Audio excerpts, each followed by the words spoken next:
ಅಯ್ಯೋ ಡೈಲಿ ತರಕಾರಿನೇ ತಿನ್ಬೇಕಾ, ಅಯ್ಯೋ ಡೈಲಿ ಮೊಳಕೆ ಕಾಳೆ ಈ ತರಾನೇ ತಿನ್ಬೇಕಾ, ಇದಕ್ಕಿಂತ ಬೆಟರ್ ಡಯಟ್ ಅಂದ್ರೆ ಒಬ್ಬೊಬ್ರು ಹೆಂಗಂತ ಅಂದ್ರೆ ತಿನ್ನಕ್ಕೂ ಇಷ್ಟ, ಒಂದ್ ಹೊಟ್ಟೆಗೂ ಹೆಲ್ಪ್ಫುಲ್ ಆಗ್ಬೇಕು, ಒಂದ್ ರುಚಿಗೂ ಕೂಡ ಹೆಲ್ಪ್ಫುಲ್ ಆಗ್ಬೇಕು. ಈ ತರ ಹೆಣ್ಮಕ್ಳಿಗೆ ಏನ್ ಹೇಳ್ತೀರಾ? ಯಾವ ತರ ಡಯಟ್ ನ ಕೊಡ್ತೀರಾ? ಅವ್ರಿಗೆ ಆಕ್ಚುಲಿ ಹೆಣ್ಮಕ್ಳಿಗೆ ಸ್ವಲ್ಪ ಏನೇ ಅಂದ್ರೆ ಎಸ್ಪೆಷಲಿ ಟೀನೇಜ್ ಇಂದ ಒಂದು 13 ಸ್ಟಾರ್ಟ್ ಆಗ್ತಿದ್ದಂಗೆನೆ ಅವ್ರಿಗೆ ಅಪೀಲಿಂಗ್ ತುಂಬಾ ಇಷ್ಟ ಆಗುತ್ತೆ. ನೀವು ಫ್ಯಾನ್ಸಿಯಾಗಿ ಪ್ರೆಸೆಂಟ್ ಮಾಡಬೇಕು. ಏನೇ ರಾಗಿ ಮುದ್ದೆ ಕೊಟ್ರು ಸ್ವಲ್ಪ ಫ್ಯಾನ್ಸಿ ಆಗಿದ್ರೆ ದೇ ವಿಲ್ ಈಟ್. ಈಗ ಸೇ ಫಾರ್ ಎಕ್ಸಾಂಪಲ್ ಅವ್ರಿಗೆ ಜಸ್ಟ್ ಒಂದು ಸಾಂಬಾರ್ ಒಳಗೆ ಸ್ಮಾಲ್ ಟೈನಿ ಬಾಲ್ಸ್ ಹಾಕಿ ಫೋರ್ಕ್ ಹಾಕಿ ಕೊಟ್ರೆ ತಿನ್ಲಿಲ್ಲ ಅಂದ್ರೆ ಕೇಳಿ ಸೊಪ್ಪು ಸಾರು ಫೋರ್ಕ್ ಹಾಕಿ ಕೊಟ್ರೆ ತಿಂತಾರೆ.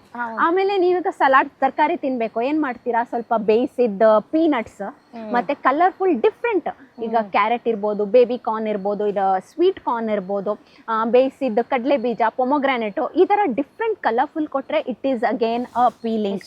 ಆಮೇಲೆ ಇನ್ನ ಚಪಾತಿ ಬಂದ್ರೆ ನೀವು ಚಪಾತಿನ ಪಿಜ್ಜಾ ಟೈಪ್ ಅಲ್ಲೂ ಮಾಡ್ಬೋದು, ರೋಲ್ಸ್ ಮಾಡ್ಬೋದು. ಆದಷ್ಟು ನೀವು ಏನೇ ಫ್ಯಾನ್ಸಿ ಮಾಡಿ ಸ್ವಲ್ಪ ಈಗ ನಮ್ಮ ಇಂಡಿಯನ್ ಮದರ್ಸ್ಗೆ ನಮ್ಮ ತಾಯಿಯಂದಿರಿಗೆ ಹೇಳ್ಕೊಡೋದೇ ಬೇಡ, ಯಾವ್ದಾದ್ರೂ ರೀತಿ ಮಿಕ್ಸಿ ಮಾಡಾದ್ರೂ ಅವರು ಕೊಟ್ಟು ಬಿಡ್ತಾರೆ.